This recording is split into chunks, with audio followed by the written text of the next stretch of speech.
Terima kasih pemirsa, Anda masih bersama kami dalam Berita Papua. Untuk Anda yang baru bergabung, kami akan menyajikan kembali 3 berita utama hari ini.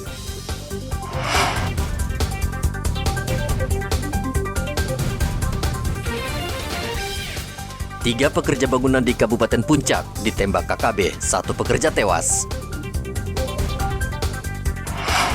Hari ke-7 tidak ditemukan, tim SAR hentikan pencarian pemancing yang tenggelam di Muara Amar, Timika.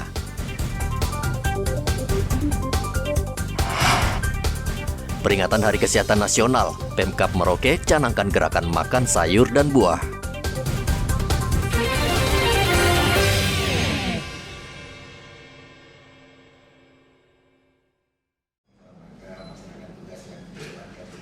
Tim investigasi Kemenko Polhukam Selasa kemarin mengunjungi Papua dalam rangka penyelesaian kasus dugaan pelanggaran HAM di Wamena, Papua tahun 2003 dan Wasior, Papua Barat tahun 2001. Salah satu anggota tim investigasi, Letjen Purnawirawan Kiki Syahnakri, bertemu dengan Pangdam Cendrawasih dan Kapolda Papua, membahas bagaimana penuntasan pelanggaran HAM. 2 kasus pelanggaran HAM ini menyita perhatian tim investigasi yang berencana akan mengungkap kembali para pelaku yang bertanggung jawab.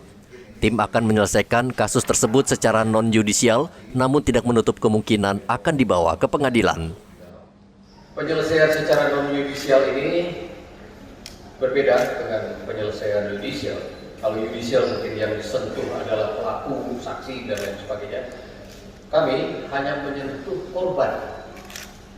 Jadi harus melakukan yang pertama validasi, lalu verifikasi korban, dan kemudian menjaring apa aspirasi dari korban. Sesuai dengan Kepres 17 ini, kami harus melaporkan tentang rekomendasi tentang pemulihan. Nah, yang dimaksud dengan pemulihan korban di sini bisa berupa rehabilitasi fisik, bantuan sosial, jaminan kesehatan. Pangdam 17 Cendrawasih Majen Muhammad Saleh Mustafa menegaskan, TNI mendukung kerja tim investigasi Kemenko Polhukam untuk menyelesaikan kasus-kasus pelanggaran HAM berat di masa lalu yang terjadi di tanah Papua. Diskusi, saya tanya sebatas mana korban yang saat ini kan 2003, ya kan? Kejadiannya kan sekarang sudah berapa tahun ini, ya kan? Jadi itu hanya sebatas kepada katanya istri sama anak. Nah, nanti mungkin ada, makanya perlu ada tim. Nah, rencana nanti saya besok mau ke Wamena, saya juga akan menyampaikan ini ke Bupati dan Dim Kapolres di sana agar nanti ada tim. Kalau di Wasior kemarin ada tim khusus di daerah yang membantu untuk melakukan validasi dan verifikasi data ini. Nah, diharapkan ini bisa ada pendekatan yang lebih humanis untuk mengobati selama ini yang oleh korban yang merasa tidak kehadiran pemerintah tidak ada. Nah, ini akan dirasakan betul-betul bahwa pemerintah memang memperhatikan para korban-korban pelanggaran HAM tersebut.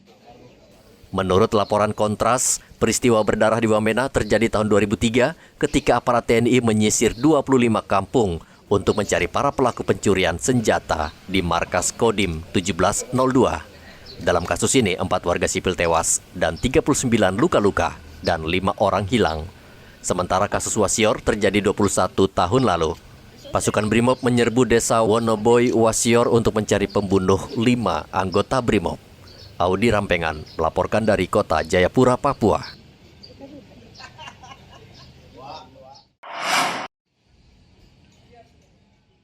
Ketua Komisi Kejaksaan RI Selasa kemarin mengunjungi kantor Kejaksaan Tinggi Papua untuk memantau perkembangan sejumlah kasus yang menjadi perhatian publik serta menindaklanjuti pengaduan masyarakat.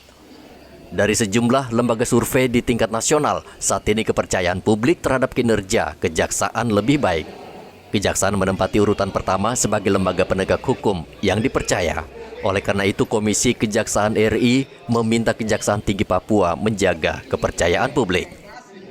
Karena Komisi Kejaksaan itu tugasnya melakukan pengawasan, pemantauan, penilaian kinerja jaksa dan pegawai kejaksaan dan dalam melakukan tugas dan kewenangannya yang diatur oleh peraturan perundang-undangan. Yang kedua, melakukan pengawasan pemantauan penilaian perilaku jaksa dan pegawai kejaksaan di dalam dan di luar kedinasan. Lalu itu yang kami lakukan. Lalu kami juga melakukan fungsi-fungsi menindaklanjuti laporan-laporan pengaduan masyarakat yang berkaitan dengan kinerja jaksa. Nah, jadi itu yang kami lakukan. Lalu kami juga memberikan arahan-arahan ya, agar jaksa dalam melakukan tugasnya bekerja secara profesional, ya, memiliki integritas dan hati nurani yang tinggi. Kami sangat gembira tadi karena respon dari jajaran para jaksa dan pegawai kejaksaan yang dipimpin Pak Kajati, Nicholas Kondomo, ya, semua berjalan dengan baik. Penanganan dan pengendalian perkara-perkara dilakukan dengan cermat dan profesional. Ketua Kejaksaan Tinggi Papua Nikolaus Kondomo mengakui masih banyak perkara di Kejaksaan Tinggi Papua yang harus ditangani secara mendalam. Ia meminta dukungan banyak pihak agar perkara tersebut selesai sesuai dengan rasa keadilan masyarakat. Tadi beliau sudah mengatakan bahwa proses pemeriksaan perkara pengaduan masyarakat itu sudah berjalan sesuai dengan ketentuan. Namun demikian memang masih banyak perkara yang perlu kita tangani lagi secara mendalam. Ada beberapa perkara. Oleh sebab itu kita harapkan kepada teman-teman supaya tetap mendukung kami dalam proses penanganan beberapa perkara korupsi yang kita tangani. Kejaksaan Tinggi Papua saat ini tengah menangani sejumlah kasus korupsi yang menjadi sorotan publik. Salah satunya kasus dugaan korupsi pengadaan pesawat dan helikopter di Dinas Perhubungan Kabupaten Mimika yang diperkirakan merugikan negara hingga 85 miliar rupiah. Audi Rampengan melaporkan dari Kota Jayapura, Papua. Selama sepekan, kasus COVID-19 di Merauke kembali merebak. Bayi berusia 2 bulan bahkan dilaporkan terpapar COVID-19 dan saat ini masih dirawat di RSUD Merauke. Merebaknya kasus COVID-19 disebabkan warga saat ini mulai abai menerapkan protokol kesehatan padahal pandemi belum berakhir. Direktur RSUD Merauke mengatakan warga saat ini sudah lalai dalam menerapkan prokes. Dengan angka-angka seperti gini kan fluktuatif, toh. Kadang kalau naik itu paling kayak kemarin kan bilang ada 7 atau 4, habis itu dia turun jadi 2, sekarang naik 4, mudah-mudahan tidak lebih dari itu. Himbauan ke masyarakat, Pak? Himbauan ke masyarakat, kalau yang pertama menurut saya itu jangan lupa tuh prokes. Saya lihat kan sudah mulai lalai satu. Kedua, anjuran pemerintah yang dari dulu itu kalau bisa divaksin ya divaksin. Jangan nanti sekarang bilang vaksin so habis buat kejar-kejar vaksin. Kemarin kan ada yang nggak mau dan sebagainya. Padahal itu penting.